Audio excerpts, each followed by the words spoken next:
Hello world, it's Kurtis Potter with Boundless Inspiration. Just figured I'd show you this view that I'm out here working at some homeowners' homes out here on the lake.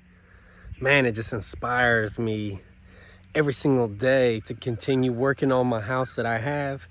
It's an investment property where as long as everything keeps going the way I want, I'm gonna have some more money to work with to potentially buy a property out here as my next investment property.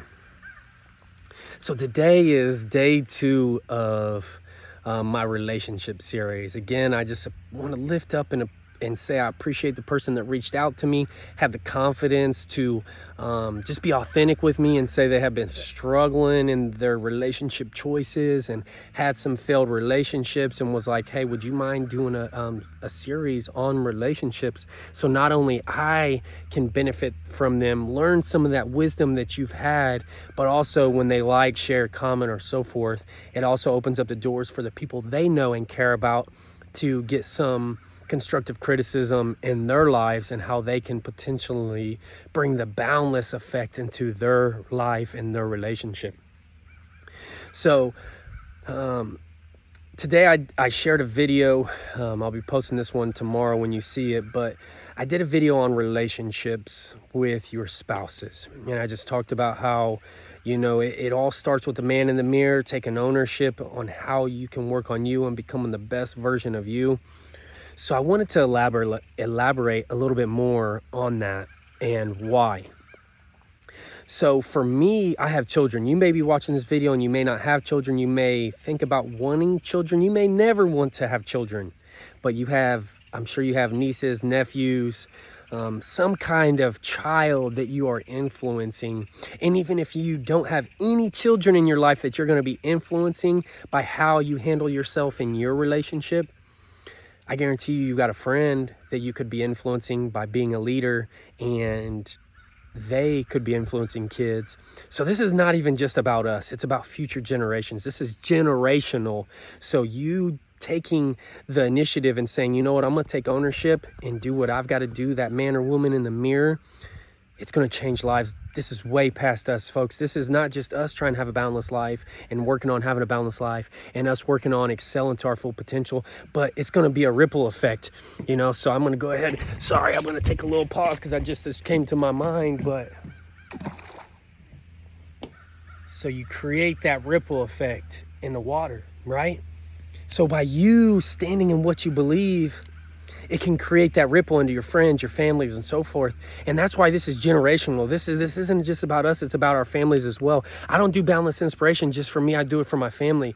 And see, the thing is with my wife and I, some of the stuff, I'm the one that went to her and said, hey, I really want to do marriage counseling. It got met with, I don't think so. Personally, it might be because she's struggling with taking that ownership, and she may know that some stuff's going to get brought up, that she's not perfect. But you know what? This is not me attacking her. It's because I'm saying, hey, babe, I want us to have an amazing marriage for the rest of our lives. And it sucks because I know I'm going to go in there too, and she's going to be like, well, this is what Kurtis does. And I'm going to be like, yes, I did do that. I'm so stupid. I love this girl. Why would I do that? I don't know. It's because I couldn't handle my emotions. It was my pride. It was my ego. But you know what? I'm trying to keep that ring on that finger. So I'm going to work on it. And you know what? That's why I say, hey, babe, I think the best thing for us is to go to marriage counseling. So for you, if you're wondering, okay, you know what? I'm not in a marriage, Kurtis. I'm not in a relationship, Kurtis. I don't have kids, Kurtis, but I am thinking about the next person I'm going to be with. Well, you know what? One, life is the best teacher. It's taught you a lot of things. I'm sure if you had the relationship before, there were things that you did not like. So today I want to talk to you about standing in what you want. All right. And see, the best thing to do is be intentional about who you choose as your next partner that could potentially be the partner in life. It got to a point where I was like, you know what? I'm no longer entertaining these girls. I would be dating some girls, and it was usually because they were smoking hot. But I was like, man, I can't see myself spending the rest of my life with this girl. From that moment, if I truly felt that way, why did I spend any more time? See, I should have communicated that to them and just be authentic and say, you know what? You're a beautiful person. It ain't you, it's me. I'm sure you've heard that one before. But just say, you know what, like, I've thought about it, and I can't honestly say that you're the person that I want to spend the rest of my life with. And I should have just allowed that person to go on. See, it's not all about how you get into a relationship. Sometimes it's really more about how you exit a relationship. And I could have communicated a lot better at times.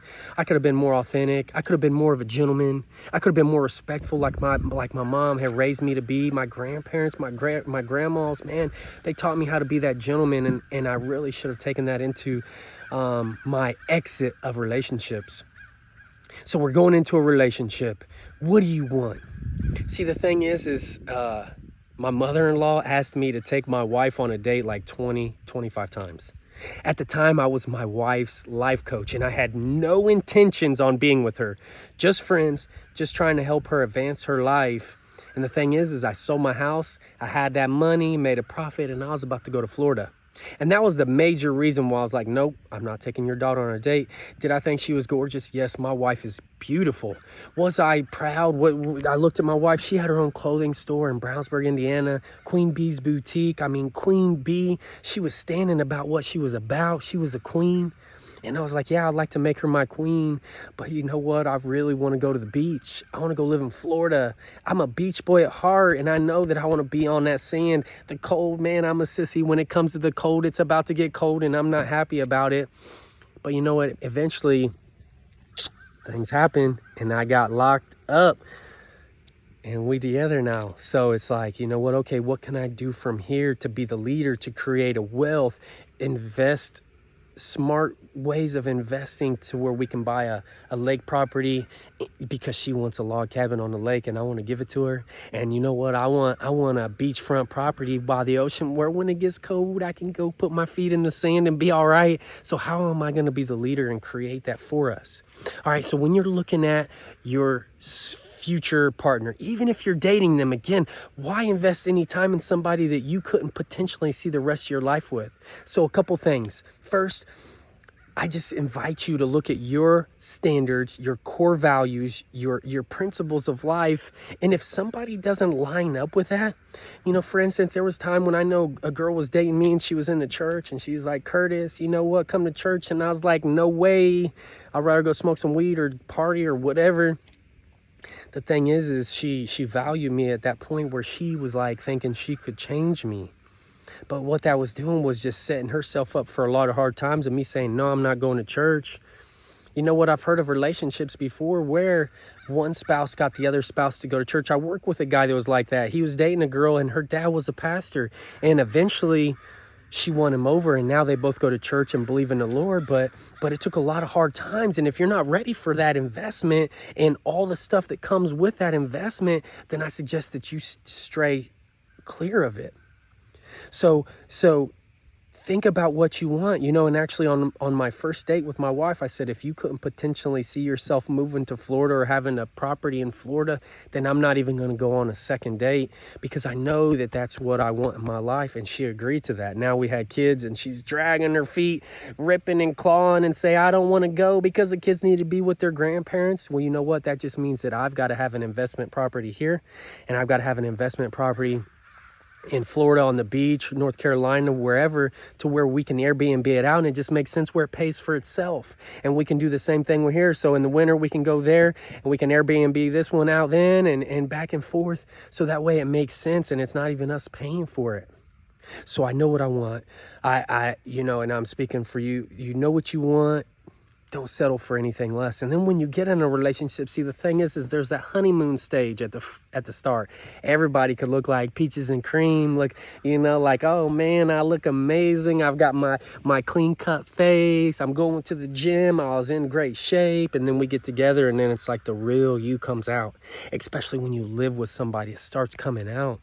And see, the thing is it was so easy for me to point those fingers, and I'm never going to stop telling you all there's a reason why there's 1 at them and 3 at you, because God is telling you to focus on you. And I'm just humbly saying that's what I should have done a lot of my life, is just been the leader that I was called to be in the relationship, especially men. Men, we are the leaders.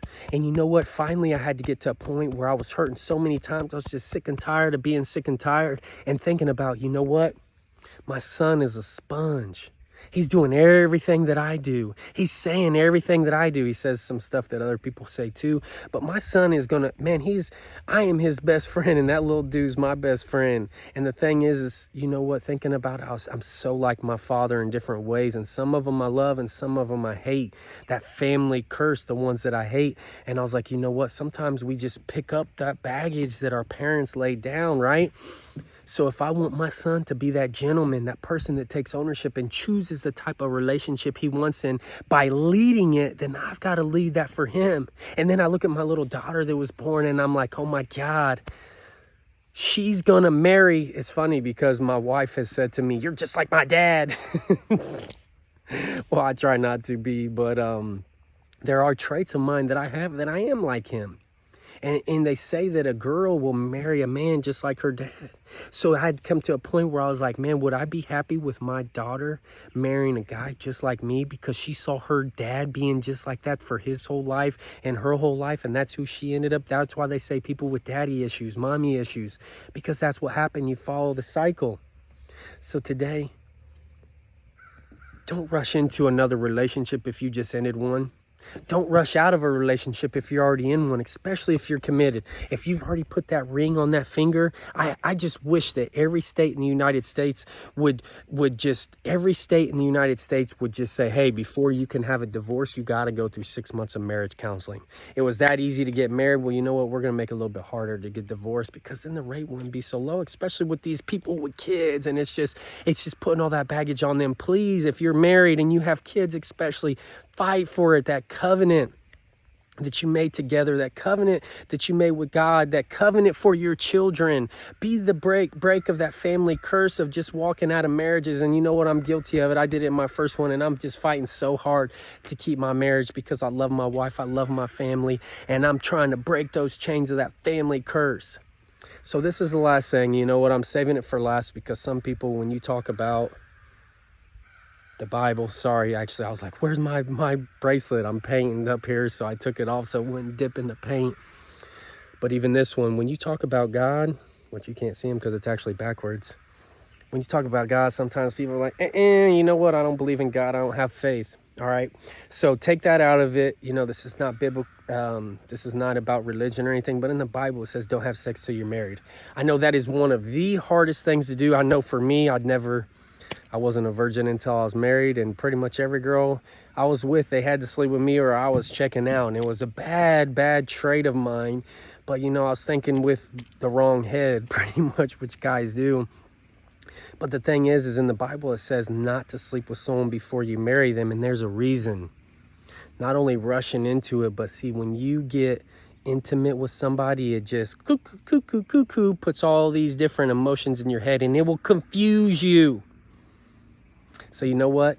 There's a guy that I work with. He's been dating the same girl for 12 years. 12 years. And he's this guy is a man of God.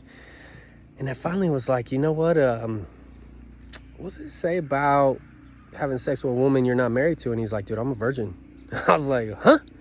That dude's older than me. I was like, man, come on now. And he goes, dude, I've never had sex in my life. We've been together 12 years and we never have sex. And I don't allow overnights. And I'm like, what? How does she handle that? And he's like, man, you know what? Like, I just had to give it to God, and so does she. And I was like, what? And see, the thing is like, he's really been resisting marriage. He said he'd never get married. But I feel like they're eventually going to get married. And the thing is they know each other on such a deep level for being together for 12 years. Can you have that commitment? Like, what's the rush? If it's going to last forever, then what's the rush? Why rush into it? Why allow something to get your emotions going that's going to throw you off and make you make some dumb decisions? Or gets, for instance, my wife, she got pregnant before we were even married. And it kind of forced our hand a little bit because we both knew that once we started a family, that it was like, you know what, we made that decision, now let's step up. Well, unfortunately, we had some baggage that we needed to address before we had kids. And we may have gotten to the point where we said, you know what, this isn't for us. But now we as adults made that decision, getting in bed together, getting pregnant, And now having the kids, that now our decisions affect them. So if we walk out on our marriage, it affects them. If we continue to fight and not go to marriage counseling, it affects them. My wife and I are both going to counseling separately, and I'm begging her to go to marriage counseling. And I'm having faith in God that one day she will go with me, because that's going to be what breaks the change, that generational change, that breaking the family curse change. Neither of our parents go to marriage counseling, but you know what? We're going to be like, we're the first. We're going to go to marriage counseling and teach our parents how, and we're going to show our parents how amazing their relationships could be if they went to marriage counseling. How about that? How about being such the change in your relationship that it changes other relationships? You know what? I'm just going to do it one more time. What about being that ripple effect that changes relationships around you? Every single day, we're just getting this much closer to being boundless, even on our relationships. I love you all. I hope this helped you. If it did, like, share, comment, tag somebody. You know the drill. Send it in their DM, whatever you can do, so the people in your life, even if you aren't that person that's that coach, that mentor, that leader, but you want to be, start off by just sharing this, and that way hopefully it can show them on how to be boundless in their lives. I love you all. Thank you for all the support I've been getting. I can't tell you how much it means to me. There's times where I wanted to give up.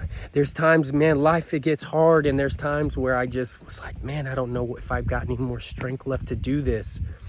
And it's you guys who continue to tell me how much it means to me that keeps me going, and it's finally got me to a place where I'm like, I can't stop. I won't stop. This calling is bigger than me. It's bigger than me. This is generational. This is world changing. My book's about to come out, and it's going to change lives way past when I die. And you can have that same effect if you just take a stand for your relationship right now. I love you all. You know the drill. Be boundless. Talk to you tomorrow. Have a great rest of your day.